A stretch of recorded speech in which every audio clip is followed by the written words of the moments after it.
Nous allons donc parler aujourd'hui du quatrième livre publié par les éditions Cause Perdue. Celui-ci s'appelle Bien vouloir patienter. Il est signé Thomas Méret, dont c'est le premier roman. Bien vouloir patienter, quel drôle de titre, quel bon titre déjà. Et qui peut vouloir dire quoi, ce bien vouloir patienter? À quoi fait référence ce titre?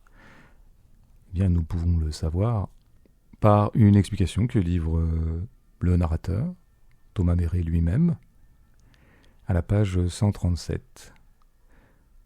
La prise d'appel du jour se déroule à peu près de la même manière que la veille. Nous progressons au compte-gouttes, nous sollicitons Violaine, Mehdi et Grégoire dès que possible. Nous appelons les prospects et leur demandons aussitôt de patienter pendant que nous parcourons nos écrits de formation afin de savoir comment leur rendre le service pour lequel nous sommes sous-payés. Voilà assez bien résumé les choses. Nous sommes sur un centre d'appel au lieu du capitalisme contemporain, centre emblématique et à la fois névralgique du capitalisme contemporain. Et les téléconseillers sont chargés de démarcher des clients qu'on appelle donc des prospects dans cette langue managériale si savoureuse. Et en l'occurrence, ici, ils sont en formation, encadrés par des Violaines, des Mehdi et des Grégoire qui sont des team leaders, autre élément du jargon, qui les initient à une forme de démarche particulière qui consiste à solliciter des prospects pour leur suggérer de souscrire un certain nombre de contrats pour obtenir des taux immobiliers, puisqu'en l'occurrence, la boîte qui emploie les salariés s'appelle Webophonia. Mais surtout, ce qui est intéressant ici, c'est que nous avons le verbe patienter, bien sûr, puisque la formule bien vouloir patienter est une formule récurrente dans le quotidien du téléconseiller ou du télévendeur. Il s'agit de demander aux prospects que nous sommes en train de démarcher de bien vouloir patienter. C'est à ça que fait référence le titre. Mais il fait référence à autre chose aussi, autre chose qui sera éclairée par d'autres lignes du livre qui interviennent à la page 122 et qui témoignent de l'expérience qu'a eue le narrateur et auteur, une expérience préalable, antérieure, dans le téléconseil toujours, mais cette fois dans la vente par correspondance, qui n'était pas exactement la même chose. Et il nous dit ceci. Le téléconseil dans la vente par correspondance consiste à s'excuser chaque jour pendant des heures auprès des consommateurs pour les retards de livraison. Il faut une patience d'ange pour tenir. Si on a un loyer et des factures à payer, ça aide aussi. Nous retrouvons ici la fameuse patience dont il est question dans le titre, mais cette fois ce n'est plus la patience que l'on requiert de la part des prospects que nous sommes en train de démarcher, c'est la patience du démarcheur lui-même, du téléconseiller, qui, essuyant un certain nombre de mécontentements ou de plaintes, doit s'armer de patience pour surtout ne pas entrer dans le jeu de l'irritation, de l'agacement. Nous voyons très très bien de quoi il s'agit, puisque nous-mêmes, nous avons été régulièrement pris d'une certaine mauvaise humeur que nous avons passée au pauvre téléconseiller dont nous savons bien qu'il n'est pas responsable du retard dont nous sommes en train de nous plaindre ou de tel ou tel autre dysfonctionnement. Oui, nous savons bien qu'il n'en est pas responsable et pourtant c'est nous que nous avons sous la main. Et peut-être que le téléconseiller est d'abord cette espèce de salarié en première ligne de la mauvaise humeur générale et de l'irritation que suscite un certain nombre de services ou de commerces. La première vertu, donc, du téléconseiller, eh bien, c'est la patience. Il faut encaisser, il faut essuyer ce mécontentement sans jamais montrer quelques signes de mécontentement que ce soit, sauf à peut-être perdre son emploi, puisqu'évidemment les téléconseillers sont en permanence écoutés par les managers et seront dûment sanctionnés si jamais ils contreviennent au calme qu'on leur impose d'avoir toute la journée. Donc la patience ici pourrait être une vertu, en l'occurrence, et nous l'avons suggéré dans la phrase « Il faut une patience d'ange pour tenir ». Oui, les téléconseillers seraient donc des héros des temps modernes qui ont cette vertu supérieure qui s'appelle la patience et qui leur permet de tenir, effectivement. Sauf que Thomas Méret n'est pas du genre à s'héroïser lui-même et surtout pas comme téléconseiller. À aucun moment du livre, il ne se prendra pour un héros du quotidien. Et la dernière phrase, ici en forme de chute, nous indique bien le ton qu'il a tendance à adopter. Si on a un loyer et des factures à payer, ça aide aussi. En fait, la patience ici n'est pas une vertu, elle est une nécessité induite par la loi du marché et la loi du marché du travail, où personne n'est tout à fait désireux de se vendre en tant que salarié, mais où il faut bien aller se vendre. C'est notre condition au sein du capitalisme. Ceci est à l'image de l'ensemble du livre où le téléconseiller Thomas Méret, qui d'ailleurs ne sera jamais nommé, ce qui est déjà un élément tout à fait significatif, il sera toujours un « je », n'essaie jamais ou ne prétend jamais, sous prétexte qu'il serait le narrateur, d'être au-dessus de la situation ou d'être plus malin que la situation. Chose qui va apparaître dans un passage comme le suivant. Suite à la demande de rappel laissée sur le site web, notre tâche consistera à joindre les prospects / clients par téléphone. Il nous échouera de créer avec eux un dossier de demande de prêt après avoir produit une offre comparative de crédit incluant les taux les plus bas possibles. À nous également de les envoyer en rendez-vous dans une banque que l'on sélectionnera en fonction de leurs attentes. Dans ce passage, ce qui est intéressant, c'est le sujet grammatical dominant.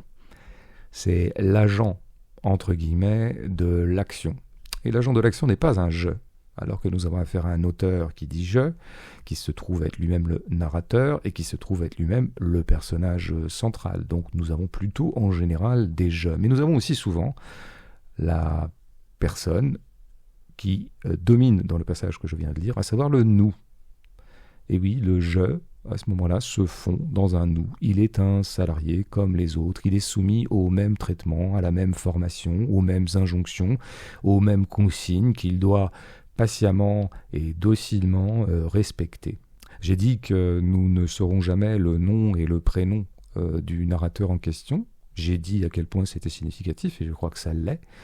Passer tout un roman de 170 pages avec quelqu'un qui ne se nomme lui-même jamais, ni ne se prénomme, vaut signification qu'en l'occurrence, il est lui-même complètement impersonnalisé, dépersonnalisé. Il est pris dans un processus, dans un dispositif, où la personnalité, la singularité, non seulement n'apparaît pas, mais serait en quelque sorte persona non grata dans un dispositif comme celui-ci, où tout le monde doit se soumettre au même protocole. Mais en plus de ça, il se trouve que nous n'en saurons jamais plus sur sa vie antérieure, si ce n'est qu'il a déjà travaillé dans des centres d'appel, comme le suggérait la première citation que j'ai extraite du livre.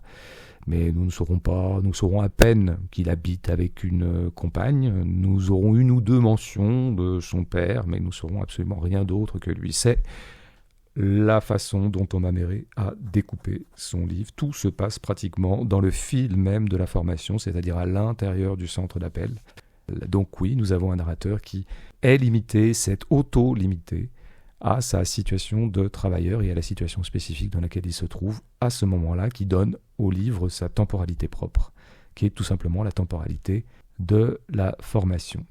Donc que peut faire ce narrateur ? Eh bien, il ne va pas commenter, il ne va pas juger la situation, il ne se mettra jamais au-dessus pour la juger, il va essentiellement témoigner. C'est un livre de témoignage, ce qui n'est absolument pas péjoratif, tout dépend de la façon dont on témoigne. Il y a de très très grands livres de témoignage dans l'histoire de la littérature, donc reste à savoir comment on le fait. Mais le témoignage consiste à s'en tenir, dans un premier temps en tout cas, aux deux actions nodales du témoignage, à savoir d'écrire et raconter.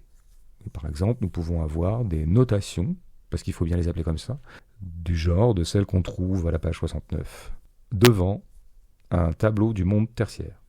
2 points. Quelques fumeurs au visage renfrogné s'attardent en pause autour d'un cendrier bac à sable. Ceci est une image, c'est un petit prélèvement, c'est un petit fait attrapé, un petit tableau, oui, c'est ça. Et oui, quelques fumeurs au visage renfrogné s'attardent en pause autour d'un cendrier bac à sable. Nous avons tous vu cette image-là. Et la voyant ainsi prélevée très efficacement par Thomas Méret, nous la reconnaissons. Et nous la reconnaissons comme effectivement emblématique de notre environnement moderne, de l'environnement dans lequel nous évoluons.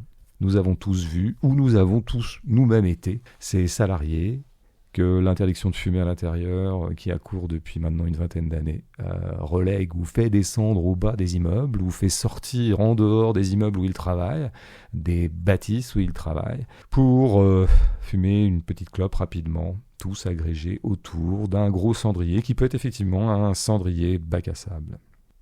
Alors oui, Thomas Méret concentre ses beaux efforts et ses efforts humbles à décrire, à saisir un certain nombre de faits du quotidien. C'est un livre qui n'excède jamais la quotidienneté. Son lieu est le quotidien de lui-même, le quotidien comme lieu attitré de l'ordinaire et comme lieu aussi des régularités d'une société, et non pas des exceptions d'une société. Ceci serait plutôt l'affaire de ce qu'on appelle le romanesque. Là, nous avons affaire à un roman non romanesque, un roman du quotidien. Donc il peut saisir, décrire, raconter. Il peut aussi quand même expliquer le fonctionnement du système de rapport et du système d'échange dans lequel il est lui-même pris, et l'expliquer le plus froidement possible, le plus techniquement possible, puisque ce dispositif techno-économique appelle une narration froide comme la technique. Donc par exemple, page 127. Voilà ce que je produis, ce que nous produisons sur un centre d'appel, des codifications. Le prospect est une matière brute que nous raffinons le plus vite possible, appel après appel. En fin d'exercice hebdomadaire, les team leaders effectuent la facturation, ils relèvent le nombre d'appels codifiés afin d'envoyer la note à taux IMO. La marchandise virtuelle est ainsi transformée, la richesse est ainsi créée. Jamais nous ne connaîtrons les tarifs appliqués, même s'il est évident qu'une codification dossier envoyée en banque rapporte davantage à Webophonia qu'un répondeur. C'est pourquoi Toimo a montré tant d'exigences concernant notre formation. Oui, nous avons là vraiment la structure dans laquelle travaille, la structure économique. De quoi est-il véritablement question ? Et puisqu'il s'agit de commerce, il s'agit de faire commerce de quoi ? Et il ne s'agit pas de vendre des chaussures, il ne s'agit pas de vendre des tomates, il ne s'agit pas de vendre des téléphones, il s'agit de vendre des appels. Le prestataire vend des appels à son commanditaire. Chose qui sera encore mieux synthétisée à la page 37. Dans un service client, le client est au service de l'entreprise et non l'inverse. Nous produisons des appels et en dépit des exigences prétendues, leur contenu importe peu. Oui, l'important c'est de codifier des appels. Voilà. Un certain nombre d'appels ont été donnés par nos travailleurs à nous pour faire valoir Webophonia auprès de Toimo qui achète ces appels et lesquels appels sont donc raffinés par Webophonia. En fait, ce qu'on demande à Webophonia, c'est une sorte de premier repérage, d'où le terme de prospect. Il s'agit de prospecter. Il s'agit d'aller en quête de clients potentiels et d'éliminer surtout les clients qui ne sont pas viables et qui auraient donc du mal à souscrire des prêts immobiliers. Alors évidemment, Thomas Méret ne se contente pas de ce genre d'exposé, de saisie presque neutre ou d'exposé objectif du système dans lequel il opère, du système dont il va être un pion pendant quelques semaines, et peut-être aussi un peu plus, puisque à la fin de tout ça, il s'agit d'obtenir un CDD de par exemple 3 mois ou un peu plus, si tout se passe bien, ou si tout se passe mal, selon le point de vue. Alors par exemple, il peut s'exprimer de cette façon-là, page 12. Nous y découvrons le projet innovant Webophonia. Là, c'est le moment où il découvre simplement Webophonia avant même de prendre connaissance du commanditaire ou du client qui s'appelle Toimo. Son objectif premier, donc à ce centre d'appel, à cette entreprise d'appel, consiste non seulement à répondre aux problématiques distancielles de l'économie marchande 2.0, mais également à développer l'emploi au sein de communautés malchanceuses, injustement privées d'opportunités professionnelles. L'avisé fondateur d'Extraction Familiale Remarquable a inauguré la belle aventure entrepreneuriale en plaçant le siège social à Melun en France et le premier centre d'appel à Fès au Maroc. En première approche, ces lignes nous paraissent encore relever de l'objectivité plate et ostensiblement plate dont relevaient les autres citations. Mais évidemment, il y a des petites injections de jugement dans ce que je viens de lire, et notamment à travers certains adjectifs, certains mots qui vont porter une ironie, c'est-à-dire une petite distance par rapport à ce qui est exposé. Alors par exemple, l'avisé fondateur de Webophonia. C'est-à-dire que là, nous avons évidemment un adjectif antiphrastique. Oui, il est avisé, mais sa façon d'être avisé est sans doute relativement condamnable, ou en tout cas critiquable. Il est d'extraction familiale remarquable. J'adore ce remarquable qui montre que c'est sans doute un gosse de riche, quelqu'un qui a hérité et qui a pu, avec son héritage, avec l'héritage à la fois du capital tout court et du capital social, monter sa propre boîte. Donc le remarquable paraît évidemment ici superficiellement admiratif, alors qu'en fait, il est souterrainement ironique. Il a inauguré la belle aventure entrepreneuriale. On voit bien, à la lumière de l'ensemble du livre, qu'il est assez peu probable que le narrateur trouve que vraiment cette aventure entrepreneuriale soit d'une part une aventure et d'autre part qu'elle soit belle. Et puis surtout, donc, on a cette fausse philanthropie ou ce faux altruisme de la boîte en question, dont la vocation serait sans doute ou censément de développer l'emploi au sein de communautés malchanceuses, injustement privées d'opportunités, c'est-à-dire des pauvres. C'est ça que ça veut dire. Donc l'espèce de périphrase est très ironique pour désigner en fait les gens les plus précaires dans la société, que cette entreprise, avec grande magnanimité, a vocation donc à sortir un peu de la merde en leur offrant des emplois. Alors des emplois de merde certes, mais à sortir un peu de la merde. D'où cette conclusion. On a implanté le siège social à Melun, et le premier centre d'appel à Fès au Maroc. On sait très très bien que les centres d'appel de boîtes françaises sont en général et la plupart du temps délocalisés. Évidemment que Thomas Méret trouve que tout ça est profondément triste et navrant. Mais il s'agira toujours de ne le signifier que dans le cours même de l'exposé et de la description par des petites notations très discrètes qui témoigneront d'une distance.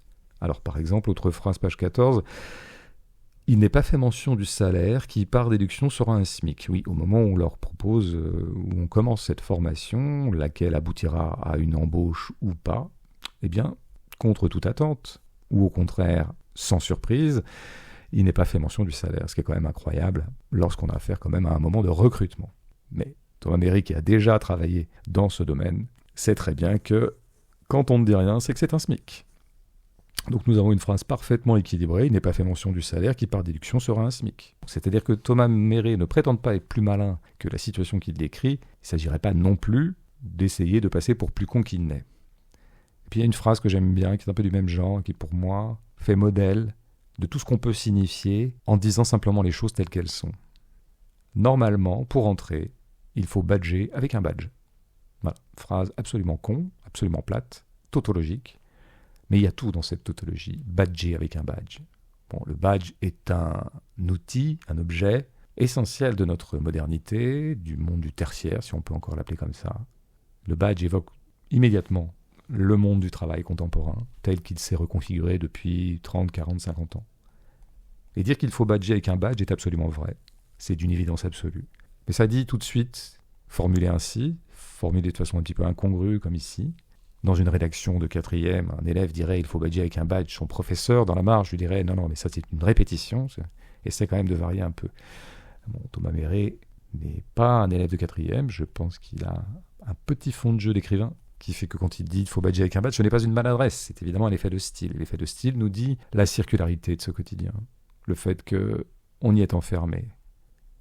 On badge avec un badge. Il n'y a pas de dehors à ça. Il n'y a pas de brèche. Il n'y a pas d'interstice. La réalité ne fait jamais que se ressembler sempiternellement. Les badges, les travailleurs travaillent. Le centre d'appel appelle. Et nous prospectons des prospects. Alors par exemple arrive un moment une certaine Vanessa qu'on leur a présentée comme quelqu'un de particulièrement difficile. Nous nous installons puis nous sommes rejoints par les encadrants. Et les deux nouveaux, Vanessa, la team leader, a l'épouvantable réputation, et le preste Mohamed que Cédric trouve sympa. Bon.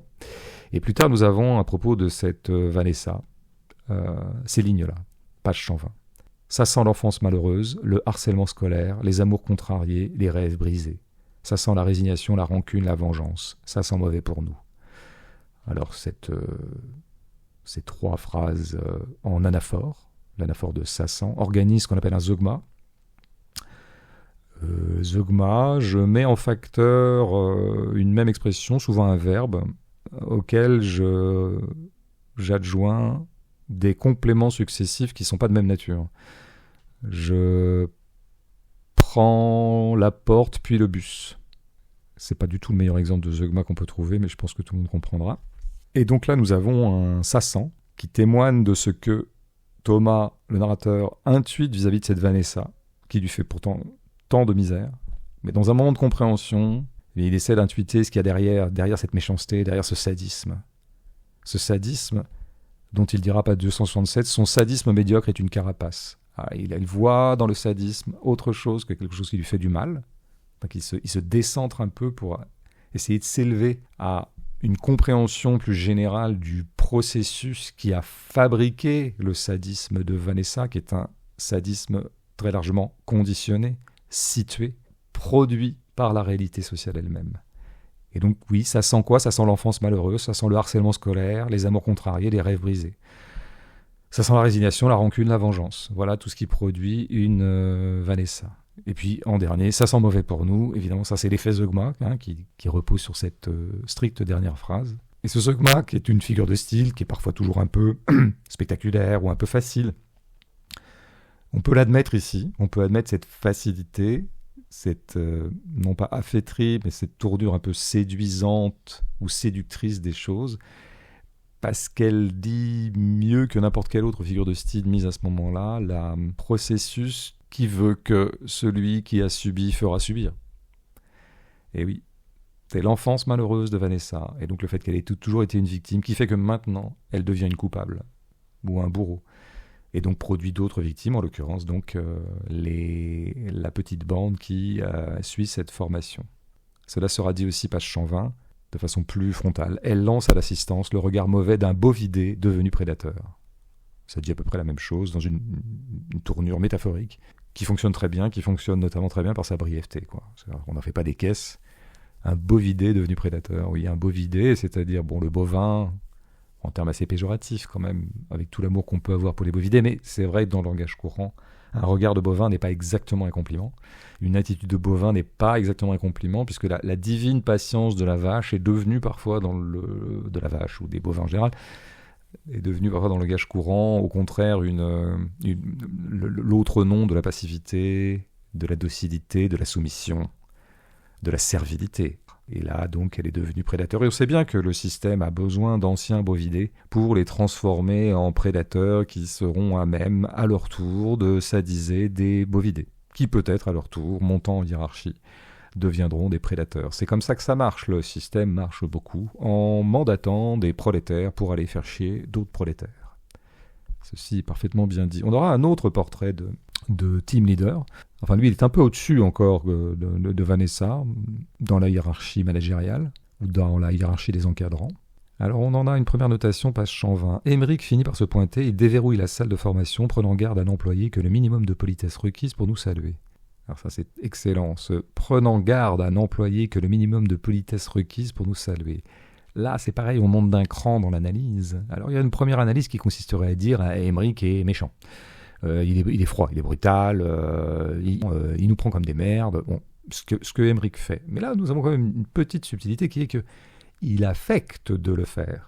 C'est pas forcément par mauvaise humeur qu'il le fait ou parce qu'il a en lui cette espèce de sadisme lié à sa fonction. C'est parce qu'il affecte de le faire. Il prend garde à n'employer que le minimum de politesse requise pour nous saluer. C'est-à-dire que même si ce jour-là, Émeric, et n'écoutant que sa personnalité ou n'écoutant que sa bonne humeur, avait salué la petite troupe des gens qui suivent la formation, eh bien, il aurait pris sur lui pour surtout ne pas les saluer, pour surtout affecter la froideur qui est presque liée à l'éthos managérial, ou en tout cas à ce qu'on lui demande de faire. C'est typiquement la psychologie du petit chef. Peut-être qu'un chef pourrait montrer, lui, une sorte de politesse affectée vis-à-vis de ses subalternes. Mais un petit chef, celui qui se trouve dans la zone intermédiaire, la zone précisément du petit manager, lui, au contraire, sera sans doute le plus cruel, le plus brutal, chose que tous les salariés ont pu remarquer ici ou là. La fameuse, oui, c'est le petit chef, c'est-à-dire que celui qui était trop petit pour être un chef, mais quand même trop grand pour ne plus être le tout venant, et donc arrivant à se prendre lui-même pour un chef, quoi. Ou alors voulant se prouver absolument qu'il l'est, alors qu'il ne l'est pas complètement, et pour se prouver qu'il l'est à lui-même, ou pour le prouver aux autres, alors il doit se durcir, puisqu'il considère que chef égale dureté. On aura plus tard un portrait plus général d'Émeric, en tout cas sur son parcours, et qui dénote une belle capacité d'analyse sociale ou psychosociale de la part de Thomas Méret.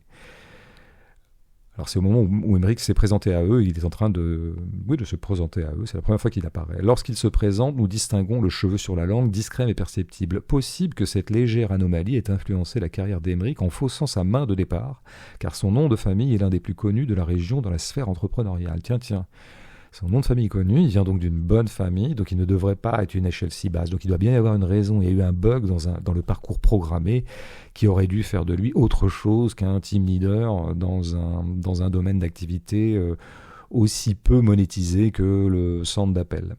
Et c'est peut-être le cheveu sur la langue, allez savoir. Tiens, ouais, intéressant comme hypothèse. Et oui, parfois les parcours sociaux tiennent à ça. Alors c'est de quelle famille est-ce qu'on parle ? Il ne s'agit pas du grand nom, continue Thomas Méré, de l'aristocratie patronale locale. Le grand nom de l'aristocratie patronale locale, c'est Muliez, les fondateurs des magasins Auchan et de plein d'autres choses depuis. Mais tout de même d'un nom fréquent pour qui connaît de réputation les riches dirigeants des sociétés nordistes. En comparaison du reste de sa famille consanguine, abonné au comité de direction, Émeric, qui se présente comme formateur Webophonia, est donc un déchet social. J'espère, tout en sachant pertinemment que je me trompe, qu'il ne fait pas payer sa déchéance au reste de l'humanité. Finalement, on a à peu près la même complexion sociale ou la complexion psychosociale que Vanessa, à une autre échelle. Lui-même se vit comme déchu, se vit comme déclassé par rapport à ce qui lui était promis par sa bonne naissance. Et évidemment, rien de tel que le déclassé, rien de pire que le déclassé, puisque le déclassé peut tout à fait faire payer son déclassement à d'autres encore moins classés que lui, encore moins bien classés que lui. C'est un schéma qu'on connaît bien, qui n'est pas systématique, fort heureusement, mais qui est quand même assez courant pour que Thomas, à ce moment-là, puisse intuiter que ce type-là va les faire chier. Alors il y a un échange, un entretien personnifié entre le narrateur et une des manageuses. Et là, ça mérite que je le lise un peu en entier, c'est un dialogue. Le livre est beaucoup fait de dialogue, ce qui est tout à fait normal, parce que le verbe, a fortiori dans un centre d'appel, est un peu le moteur, le nerf, le matériau fondamental de ce travail. Et on fait des appels, on parle, et les prospects répondent. Et les managers, quand ils veulent manager, passent essentiellement par la parole. Fort heureusement, ils passent un peu moins par le schlag, par le fouet, par le pistolet sur la tempe. Donc ça parle beaucoup. Puis il y a cette langue managériale qu'on connaît bien, qui est plus que la langue de leur pouvoir. Elle est leur pouvoir lui-même. Chose qui a été souvent analysée. Vous faites bien de le souligner, car chez nous, on privilégie d'abord la promotion en interne avant de recruter en externe. Là, Thomas dit: mon projet est de devenir team leader à moyen ou à long terme. L'activité qui m'intéresse le plus, c'est Toimo. J'ai une solide culture bancaire et je connais bien les prêts immobiliers. Je me sens capable à terme de manager une équipe. Je pense que j'ai la vocation, enfin je crois. À s'en tenir à ces lignes-là, on dirait qu'on a vraiment affaire à un type très volontariste, qui joue complètement le jeu, qui est exactement le salarié qu'on veut, c'est-à-dire proactif, qui lui-même précède presque les questions. On dirait que même s'il n'en avait pas été obligé, il se serait porté candidat pour travailler dans ce domaine d'activité, comme si c'était en fait un rêve de gosse en fait, de devenir téléconseiller ou télévendeur. Et c'est ça qu'on nous demande de faire dans cette espèce de jeu de dupes, de comédie sordide qui s'appelle l'entretien d'embauche, parce que là on a un peu l'équivalent d'un entretien d'embauche. Et d'ailleurs, son interlocutrice manageuse tout de suite voit qu'elle a ferré un bon gars. Elle marque un silence avant de reprendre, elle stabilote quelques lignes sur mon CV. Moi, je voudrais vous proposer Toimo. Ça tombe bien que ce soit l'activité qui vous intéresse. Ah oui, ça tombe bien. Ça tombe bien est tout à fait savoureux, parce que, comme si c'était une heureuse coïncidence ou un effet d'une conjonction des désirs. Alors que ça tombe bien ne tient qu'au fait que, bien sûr, le narrateur a adopté le langage qu'on attendait de lui. Il n'y a là aucune heureuse coïncidence. Il y a la mécanique de soumission qui est propre au monde du travail. D'accord, dit le narrateur, évidemment toujours d'accord avec tout. Si, reprend-elle, et je dis bien si votre candidature est retenue, vous êtes disponible à partir de quand ? Du tac au tac, demain. Ok, je vais vraiment essayer de faire passer votre candidature, vous avez un profil qui vaut le coup. Si ça passe, je vous téléphone pour vous dire oui. Et le narrateur conclut: c'est super, j'espère de tout cœur être pris. Évidemment, là, il y a une espèce de surenthousiasme où on s'en embrouille. Nous savons bien là qu'il force son enthousiasme. Son enthousiasme qui est à peu près nul, bien sûr, à ce moment-là, si ce n'est peut-être la satisfaction un peu élémentaire, d'avoir une promesse d'embauche en quelque sorte, ou un peu plus de certitude sur son avenir social. Nafissa, c'est la manageuse qui l'interroge, répond avec un grand sourire ravissant auquel je réponds par un grand sourire hypocrite. Et donc voilà, le poteau rose est découvert. Nous avions en face un sourire ravissant, mais de l'autre, évidemment, un sourire hypocrite. Tout ce qu'a fait le narrateur dans cette scène était de la pure hypocrisie sociale. Un calcul tout à fait compréhensible, un calcul d'intérêt. C'est comme ça qu'il faut se comporter. Mais, attention, nous avons dit que le narrateur ne se prétend jamais plus malin que la situation dans laquelle il est. Et là, il se prétend pas plus malin que Nafissa. Et c'est pour ça qu'il ajoute à la réflexion, son sourire est sans doute hypocrite également, et elle joue mieux la comédie que moi. Non seulement il n'y a pas d'un côté le type qui est pas dupe et celle qui est à fond dans la situation et qu'il est en train vaguement d'embrouiller. Ça lui donnerait un peu le beau rôle. Non, ils sont tous les deux hypocrites, ils sont tous les deux en train de jouer cette comédie qui s'appelle Un entretien d'embauche.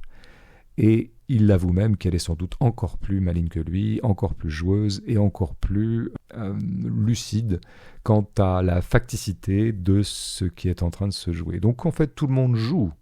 Bien sûr que vous avez d'un côté les encadrants et de l'autre côté les encadrés, et que ça n'est pas rien, les uns étant par exemple moins bien payés que les autres. Mais quand même, au bout du compte, tous ces gens sont des salariés, des employés.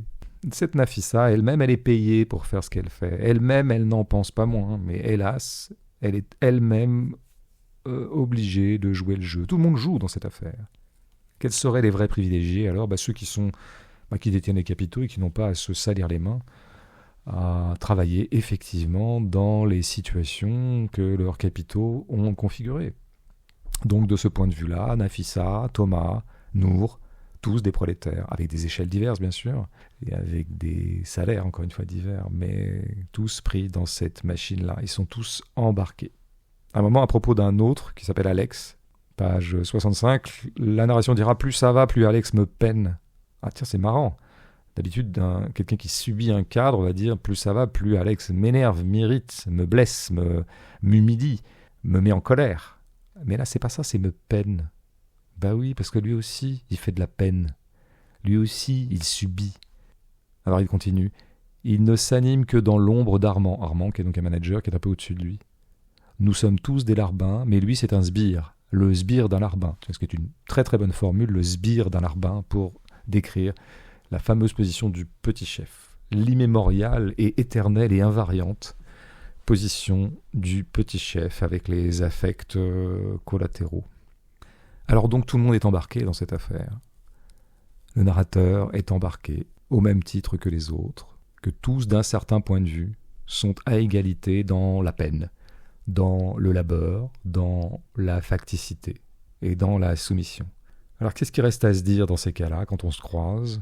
Il reste à se dire la formule par laquelle se clôt le livre, à savoir bon courage. Voilà, c'est tout ce qu'on peut souhaiter.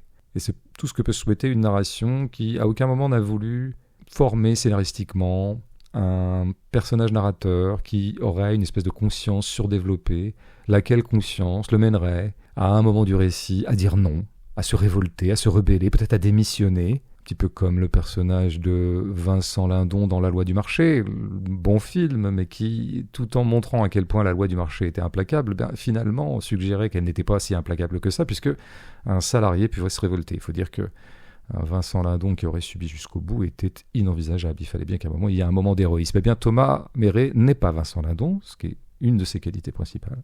Et donc, jusqu'au bout, il travaillera, il ira au bout de cette formation, il prendra le boulot. Et il n'y aura pas ce moment qui appartient presque au cahier des charges de certains scénarios standards, à savoir, il n'y aura pas de moment de rébellion, il n'y aura pas de moment de révolte, il n'y aura pas d'insurrection, il n'y aura même pas de départ ou de démission.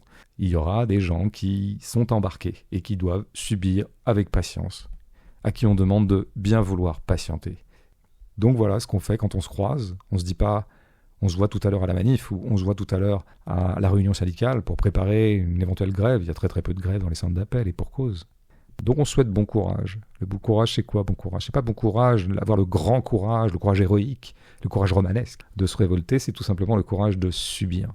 Le courage d'affronter le quotidien, la régularité, la répétition, d'affronter son sort.